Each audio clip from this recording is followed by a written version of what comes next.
400 years ago in England, a man transformed into a legend when he hatched a plot to bring down the government. But believe it or not, today, this infamous terrorist is actually celebrated.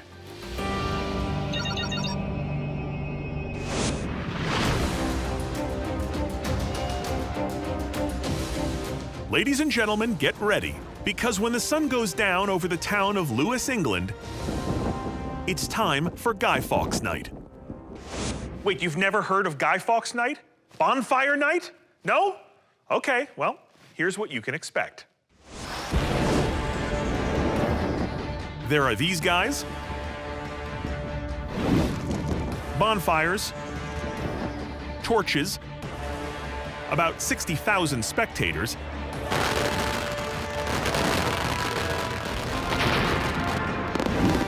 and every kind of firework you can imagine.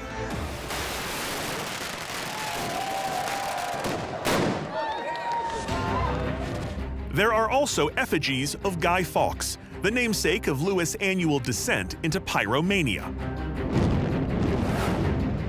Richard Cox is a member of the Lewesboro Bonfire Society, which dates back to 1853. They help keep Guy's legacy alive. Guy Fawkes was probably the first world terrorist, which celebrates as of a struggle, really, and resistance. But who was this Guy Fawkes, and what the heck is going on here? For that, let's rewind a few hundred years. It's 1604. King James I and the Protestant Church of England have made life pretty much impossible for the Catholics. Desperate for change, a group of radical Catholics secretly bands together and takes an oath to dethrone King James and end Protestant rule by any means necessary. These guys aren't messing around either. Their plan? Kill the king and the members of the Houses of Parliament. The conspirators include a man named Guy Fawkes, a seasoned war veteran who's ready to die for the cause. They rent a storage room directly below the House of Lords and pack it with 36 barrels of gunpowder, enough to level a city block. They use stacks of firewood to camouflage the explosives. With the gunpowder in place, Fawkes volunteers for the operation's most dangerous and critical assignment. When Parliament is called into session, Fawkes will light the fuse. The plot to blow up the government hits its first snag when the opening of Parliament is delayed due to an outbreak of the plague. So, Guy Fawkes leaves the explosive stockpile unattended and prays the plan remains a secret. Unfortunately, one of his co-conspirators breaks ranks and sends an anonymous letter to a government official, warning that Parliament was going to receive, quote, a terrible blow. Word of the leak gets back to Fawkes. Compelled to prove his commitment to the cause, he goes to check on the hidden barrels of gunpowder and is relieved to find them untouched and ready for detonation. The countdown is back on. 10 days and England's Parliament will be blown to smithereens.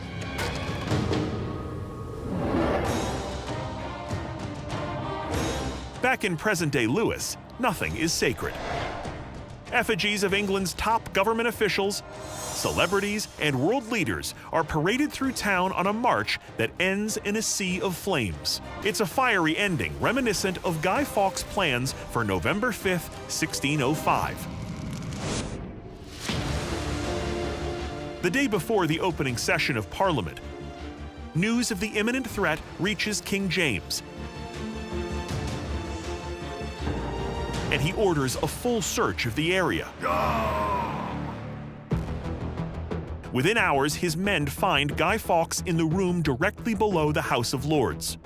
Fawkes says his name is John Johnson and claims the pile of firewood he's guarding belongs to his master. Amazingly, they take him at his word.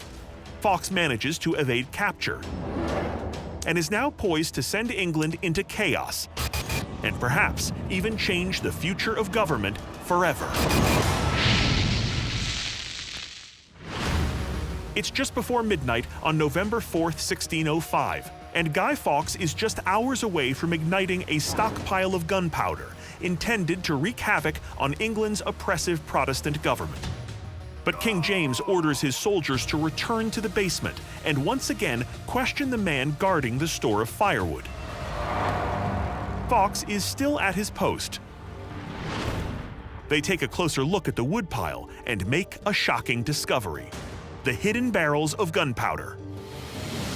The men take Fawkes into custody and bring him before the king. Maintaining his loyalty to the cause, Fawkes declares that he acted alone, defiantly adding, "I wanted to blow you back to your Scottish mountains." While the king is impressed by Guy's fortitude, he still wants the names of his co-conspirators. He orders Fawkes thrown into a cell below the Tower of London. Fawkes withstands 3 days of torture before he starts giving up names. In the following weeks, all the collaborators in the plot are hunted down. Those taken alive are brought to trial, and the judge shows no mercy. The men are ordered to be hanged, but not to death. After squirming on the noose, they're then to be drawn and quartered in the public square. Oof, that's harsh. For those of you who don't know what drawn and quartered is, it's kind of like what happens to a chicken before it gets fried and tossed in a bucket. Basically, a gruesome punishment designed to get one's point across. But legend says Fawkes figures out a way to get off easy. As the noose is placed over his head, he leaps from the gallows, breaking his neck and dying instantly. He is spared the cruel and painful death of his co-conspirators. But the king's not done. As a warning to any future rebels, Guy Fawkes' head is placed on a spike on London Bridge. The king then decrees the observance of the 5th of November Act, an annual celebration of his thwarting of the plot to take down Parliament. In the years that followed, holiday revelers burned effigies of the Pope and other religious figures to uphold the anti-Catholic sentiment of the time. It wasn't until the 18th century that Guy Fawkes himself really took center stage, when children began carrying effigies of him. And for many, the festival gradually became an event that honors a fearless rebel who died for his cause.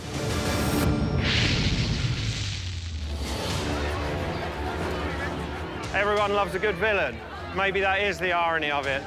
We use fireworks to celebrate what would have happened if he hadn't have been caught.